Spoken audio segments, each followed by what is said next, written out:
Hi, Aqua Roomers. It's time for chapter reading Little House in the Big Woods. Yesterday, when we read about Christmas, if you remember, Laura got a doll, her own rag doll. Yes, and that was the magic page, like the cover. And everybody was visiting Aunt Eliza and all of the cousins and Uncle Peter. So this is where we left off. For breakfast, there were pancakes, and Ma made a pancake man for each one of the children. She called each one in turn to bring her plate, and each could stand by the stove and watch while the spoonful of batter Ma put on the arms and legs and the head. It was exciting to watch her turn the whole little man over quickly and carefully on a hot griddle. When it was done, she put it smoking hot on the plate. Peter ate the head off his man right away, but Alice and Ella and Mary and Laura ate theirs slowly in little bits, first the arms and legs, and then the middle, saving the head for last. Today the weather was so cold they could not play outdoors, but there were the new mittens to admire and the candy to lick, and they all sat on the floor together and looked at the pictures in the Bible and the pictures of all kinds of animals and birds in Pa's big green book. Laura kept Charlotte in her arms the whole time. Then there was the Christmas dinner. Alice and Ella and Peter and Mary and Laura did not say a word at the table, for they knew children should be seen and not heard. That's how it was. But they did not need to ask for second helpings. Ma and Aunt Eliza kept their plates full and let them eat all the good things they could hold. Christmas comes but once a year, said Aunt Eliza. Dinner was early. And remember, dinner is in the middle of the day when we eat lunch. Dinner was early because Aunt Eliza, Uncle Peter, and the cousins had such a long way to go. Best the horses can do, Uncle Peter said. We'll hardly make it home before dark. So as soon as they had eaten dinner, Uncle Peter and Pa went to put the horses to the sled, while Ma and Aunt Eliza wrapped up the cousins. They pulled heavy woolen stockings over the woolen stockings and shoes that they were already wearing. They put on mittens and coats and warm hoods and shawls and wrapped mufflers around their necks and thick woolen veils over their faces. Ma slipped piping hot potatoes into their pockets to keep their fingers warm. That's a great idea. A warm baked potato in your pocket, your hands would stay warm. Aunt Eliza's flat irons were hot on the stove, ready to put at their feet in the sled. The blankets and the quilts and the buffalo robes were warm too. So they all got into the big bobsled, cozy and warm, and Pa tucked the last robe well in around them. Goodbye, goodbye, they all called. And off they went, the horses trotting gaily and the sleigh bells ringing. In just a little while, the merry sound of the bells was gone and Christmas was over. But what a happy Christmas it had been. Sundays. Now the winter seemed long. Laura and Mary began to be tired of staying always in the house, especially on Sundays. The time went so slowly. Every Sunday, Mary and Laura were dressed from the skin out in their best clothes with fresh ribbons in their hair. They were very clean because they had had their baths on Saturday night. One bath a week. That was it. In the summer, they were bathed in water from the spring, but in the winter time, Pa filled and heaped the wash tub with clean snow, and on the cook stove, it melted into water. Then close by the warm stove, behind a screen made of a blanket over two chairs, Ma bathed Laura, and then she bathed Mary.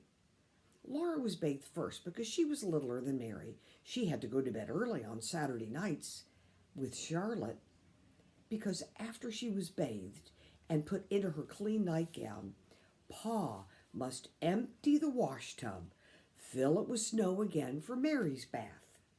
Then after Mary came to bed, Ma had her bath behind the blanket, and then Pa had his. And they were all clean for Sunday. On Sundays, Mary and Laura must not run or shout or be noisy in their play. Mary could not sew on her 9-patch quilt, and Laura could not knit the tiny mittens that she was making for baby Carrie. They might look quietly at their paper dolls, but they must not make anything new for them. They were not allowed to sew on doll clothes, not even with pins. They must sit quietly and listen while Ma read Bible stories to them, or stories about lions and tigers and white bears from Pa's big green book, The Wonders of the Animal World. They might look at pictures, and they might hold their rag dolls nicely and talk to them, but there was nothing else they could do. Laura liked best to look at the pictures in the big Bible with its paper covers. Best of all was the picture of Adam naming the animals. Adam sat on a rock, and all the animals and birds, big and little, were gathered around him, anxiously waiting to be told what kind of animal they were. Adam looked so comfortable.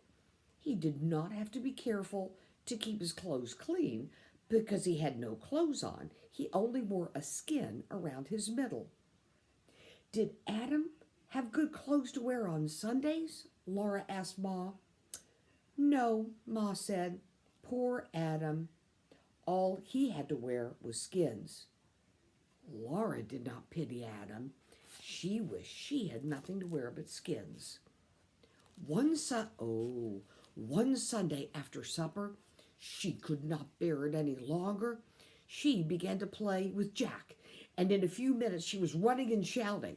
Pa told her to sit in her chair and be quiet, but when Laura sat down, she began to cry, and she began to kick the chair with her heels. I hate Sundays, she said. Pa put down his book.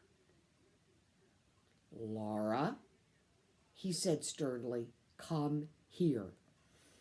Her feet dragged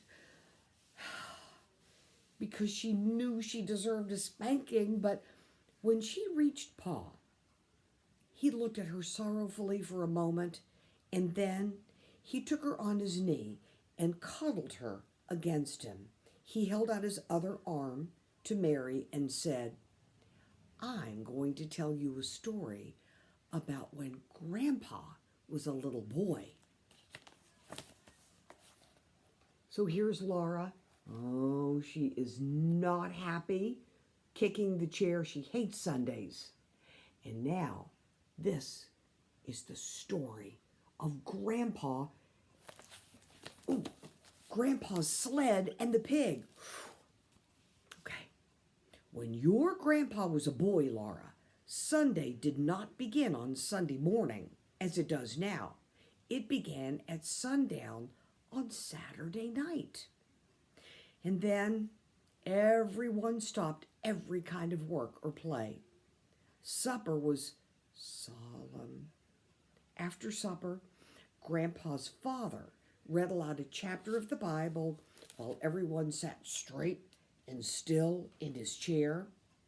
Then they all knelt down, said their prayer, and when he said, Amen, they got up from their knees. They each took a candle and went to bed. They must go straight to bed with no playing, laughing, or even talking. Sunday morning, they ate a cold breakfast because nothing could be cooked on Sunday. Then they dressed in their best clothes and walked to church. They walked because hitching up the horses was work, and no work could be done on Sunday. They must walk slowly and solemnly, looking straight ahead. They must not joke or laugh or even smile. Grandpa and his two brothers walked ahead, and their father and mother walked behind them. In church, Grandpa and his brothers must sit perfectly still for 2 long hours and listen to the sermon. That's longer than a movie. 2 hours. They dared not fidget on the hard bench. They dared not swing their feet. They dared not turn their heads to look at the windows or the walls or the ceiling of the church.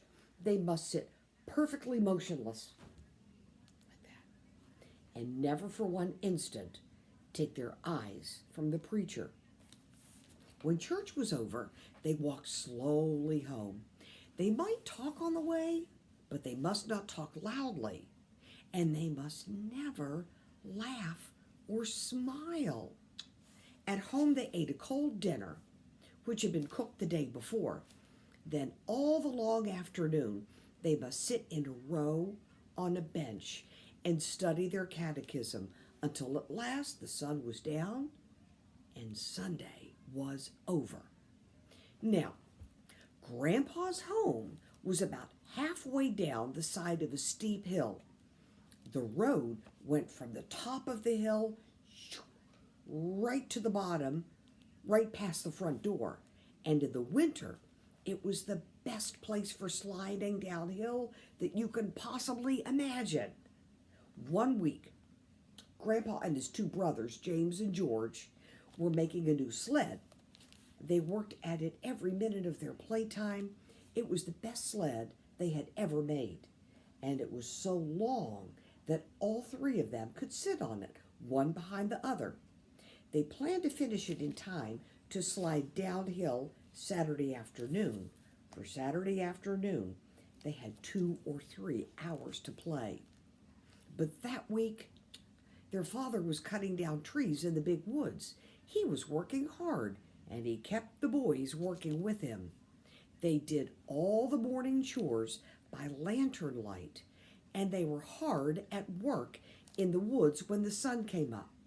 They worked till dark, and then there were the chores to do. And after supper, they had to go to bed so they could get up early in the morning. They had no time to work on the sled until Saturday afternoon.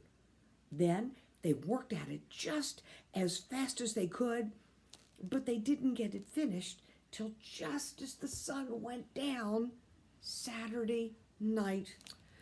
After the sun went down, they could not slide downhill, not once. That would be breaking the Sabbath. So they put the sled in the shed behind the house to wait till Sunday was over. All the 2 hours long in church the next day, while they kept their feet still and their eyes on the preacher, they were thinking about the sled. While they ate dinner, they couldn't think of anything else. After dinner, their father sat down to read the Bible, and Grandpa and James and George sat as still as mice on their bench. But they were thinking about the sled. The sun shone brightly, and the snow was smooth and glittering on the road. They could see it through the window. It was a perfect day for sliding downhill. They looked at their catechism. They thought about the new sled, and it seemed Sunday would never end. After a long time, they heard a snore. They looked at their father, and they saw that his head had fallen against the back of the chair, and he was fast asleep. And tomorrow we're going to read what happens. I want you to see the picture of the sled that they made. Look at that. See? Look at the runners on the bottom, and there will be enough for 3 seats for everybody. So, stay tuned for tomorrow. My goodness, it's exciting. All right, Aqua Roomers. Have a good day. More tomorrow. Bye.